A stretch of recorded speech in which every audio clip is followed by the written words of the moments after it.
Hello everyone. आज हम पढ़ेंगे इंपॉर्टेंट कॉन्सेप्ट्स इन केमिकल बॉन्डिंग।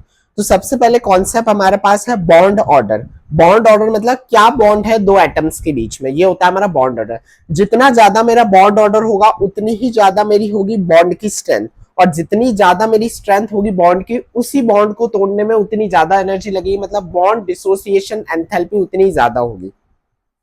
अब बॉन्ड डिसोसिएशन एंथैल्पी ज्यादा होगी तो बॉन्ड लेंथ कम होगी। अब ये क्या कॉन्सेप्ट है, देखो बॉन्ड लेंथ क्या होगा हमारे पास।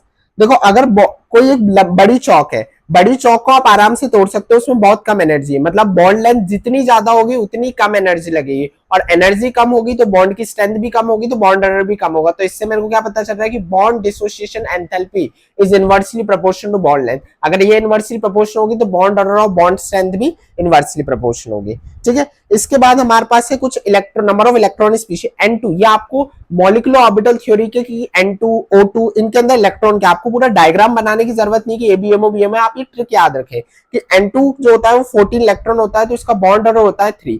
अब जैसे ही आप एक आगे जाते हैं या एक पीछे जाते हैं तो आपका बॉन्ड ऑर्डर डिक्रीज होता है। जैसे N2 प्लस में 13 है तो 2.5, N2 माइनस में आप देखिए 15 है तो 2.5, C2 में देख लें 2 है, O2 में देख लें 2 है, तो ऐसे ऐसे हमारा बॉन्ड ऑर्डर डिक्रीज होता जा रहा है। अब एक क्वेश्चन लेते हैं। क्वेश्चन है आपको बताना है ऑर्डर ऑफ बॉन्ड लेंथ। जैसे O2 minus and O2 minus. सबसे पहले बॉन्ड लेंथ को जज करने के लिए हम बॉन्ड ऑर्डर देख लेते हैं कि हमें बॉन्ड ऑर्डर पता है। O2 का बॉन्ड ऑर्डर होता है 2, इसका होता है 1.5, इसका 1। कहां से लिख रहा हूं मैं, ऊपर टेबल से। ठीक है, आप भी ध्यान भी रख सकते हैं टेबल की। 14 पे आप 3 लेंगे, फिर 2.5 ऊपर, 2.5 नीचे, फिर 2 फिर 1.1.5 देन 1 तो आप देखें बॉन्ड ऑर्डर आपका ये होगा O2 minus and O2 minus. ये ऑर्डर ऑफ बॉन्ड ऑर्डर है, और बॉन्ड ऑर्डर जो होता है वो इनवर्सली प्रोपोर्शनल होगा आपके बॉन्ड लेंथ के। तो हमारे पास क्या हो जाएगा, बॉन्ड लेंथ किसकी सबसे ज्यादा होगी, जिसका बॉन्ड ऑर्डर सबसे कम होगा, O2 minus and O2। This is the order of your bond length. अब आपको एक पॉइंट और ध्यान रखना है कि जो बॉन्ड ऑर्डर होता है आइसो इलेक्ट्रॉनिक स्पीशीज का, वो सेम होता है। ऐसी आइसो इलेक्ट्रॉनिक स्पीशीज क्या होती है, ऐसी species which are same total valence electron in outermost shell. जैसे इसके अंदर देखें N2 के अंदर होंगे 14 इलेक्ट्रॉन, CO के अंदर होंगे कार्बन का 6 + R 14 electron. Iso electronic species का बॉन्ड ऑर्डर सेम होता है। अगर N2 का बॉन्ड ऑर्डर 3 है तो CO का भी बॉन्ड ऑर्डर 3 होगा। इसी पॉइंट पर IIT JEE एडवांस से सवाल पूछा है। सवाल क्या है, which of the following have identical bond order. ऐसी कौन सी स्पीशीज है जिनका आइडेंटिकल बॉन्ड ऑर्डर होगा। जैसे मैं कहूं CN माइनस, तो कार्बन पे 6 + 7 + 1 14, O2 माइनस 8 प्लस, ऑक्सीजन पे 8 होता है, इस पे भी 8, 8 + 8 16 + 1 17, ऑक्सीजन पे 8 इलेक्ट्रॉन होते हैं।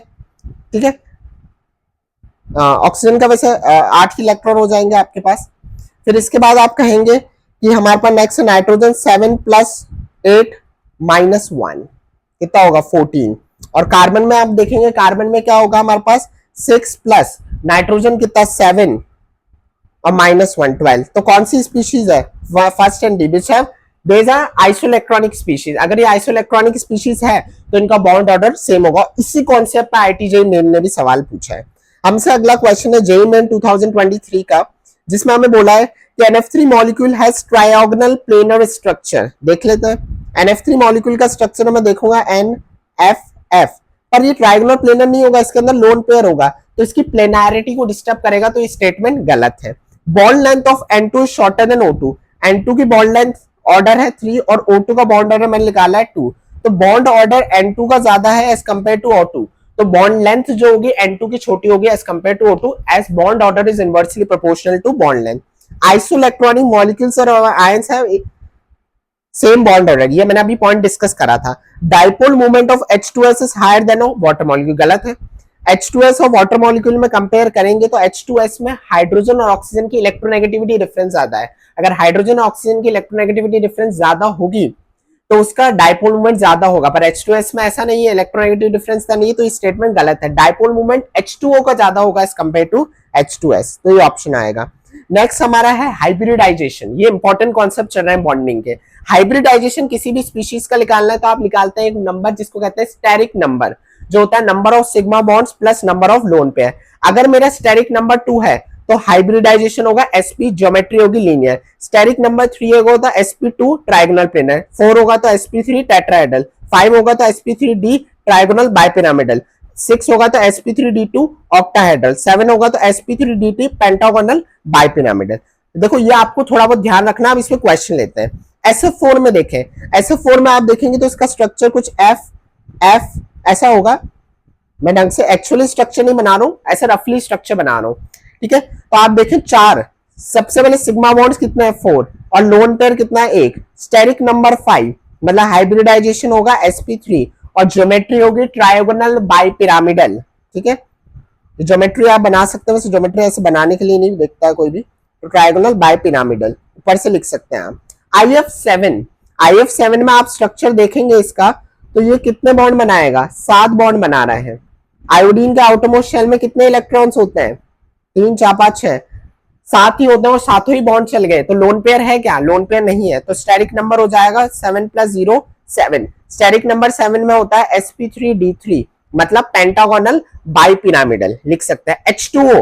H2O में कुछ ऐसा होता है, H2O का स्ट्रक्चर सब जानते ही हैं। तो आपके पास 2 sigma bonds plus 2 lone pair 4, मतलब sp3, और sp3 स्ट्रक्चर होता है मेरा टेट्राहेड्रल। अगला ClF3 का कुछ F में रफ स्ट्रक्चर बना रहा हूं, अकॉर्डिंग टू ज्योमेट्री नहीं बना रहा हूं, तो इसमें 3 आ जाएंगे सिग्मा बॉन्ड, 2 आ जाएंगे lone pair 5, steric number 5 sp3d, मतलब ट्रायगोनल बाइपिरामिडल। ऐसे बस इतना सा अगर आपको छोटा कॉन्सेप्ट भी आता है तो ये बेसिक क्वेश्चन और IIT के जेईई मेंस के भी सवाल ले सकते हैं। BeCl2 में आप देखें बोरोन के आउटरमोस्ट शेल में, तो ये तो ग्रुप 2 का ही है, तो 2 इलेक्ट्रॉन है तो 2 बॉन्ड बन गए, तो स्टेरिक नंबर 2 मतलब हाइब्रिडाइजेशन sp, ज्योमेट्री कैसी, लीनियर। अब देखो अगला क्वेश्चन है IIT जेईई मेन का, जो कि हाइब्रिडाइजेशन पे है। The correct shape and I bond angle respectively I3-, इसका स्ट्रक्चर कुछ I3- को कुछ ऐसा होगा, ठीक है, ऐसे सिंगल टाइप का। तो इसमें आप देखें ये हमारे पास हो जाएंगे लोन पेयर, ये हमारे पास लोन पेयर, ठीक है, 1 2 3 4 5 6 7 ऐसा कुछ आ जाएगा इसका स्ट्रक्चर। तो ऐसा कुछ आ जाएगा, तो आप देखेंगे स्ट्रक्चर कैसा है, लीनियर है, और कैसा हो रहा है 180 डिग्री। बॉन्ड एंगल क्या, इसका कुछ ऐसा बनता है I2-, ठीक है, ऐसे करके इन पे नेगेटिव नेगेटिव चार्ज है, तो कितना आ जाएगा हमारा 180 डिग्री आ जाएगा बॉन्ड एंगल। हाइब्रिडाइजेशन कितना होगा, sp होगा, कोई दिक्कत। आगे देखते हैं, आगे हमारे पास है which of the following are isostructural pairs. Isostructural pairs होते हैं which have same shape and hybridization. ये वर्ड आपको बहुत जगह लिखता है, same shape and same hybridization को आइसोस्ट्रक्चरल कहते हैं। देखते हैं, सबसे पहले SO4 2- का स्ट्रक्चर ड्रॉ करेंगे, O- डबल बॉन्ड O, और CrO4 का भी कुछ ऐसा ही है, O- डबल बॉन्ड O। तो आप देख सकते हैं हाइब्रिडाइजेशन 1 2 3 4 4 ही है स्टेरिक नंबर, तो sp3 4 सिग्मा बॉन्ड बना रहे हैं, 1 2 3 4 4 सिग्मा बॉन्ड बना रहे हैं। स्टेरिक नंबर 4 मतलब hybridization sp3, and geometry is tetrahedral, same shape and hybridization, ये हमारा आइसो स्ट्रक्चर हो जाएगा। सेम SiCl4 का बनाओ, 4 Cl बना लो, तो कौन से ग्रुप के हैं ये, इसकी भी 4 वैलेंसी हो सकती है, इसकी भी 4 हो सकती है। ये वापस क्या दिख रहा है, ये भी sp3, ये भी sp3, कैसे 1 2 3 4 स्टेरिक नंबर 4, 1 2 3 4 स्टेरिक नंबर 4। तो हमारा ये कैसा हो जाएगा, सेम शेप एंड हाइब्रिडाइजेशन। इसका मतलब क्या हो जाएगा, ये भी टेट्राहेड्रल है, ये भी आइसो स्ट्रक्चर हो जाएगा। तो A और B तो डायरेक्टली आ गया। आगे NH3 और NO3- में आप देख सकते हैं NH3 ट्रायगोनल पिरामिडल हो जाएगा, ऐसा करके लोन पेयर आ रहा है, पर ये ट्रायगोनल प्लेनर होगा, ये कोऑर्डिनेशन बॉन्ड, और ये तो देख लो ज्योमेट्री डिफरेंट आ रही है, तो ये तो होगा नहीं।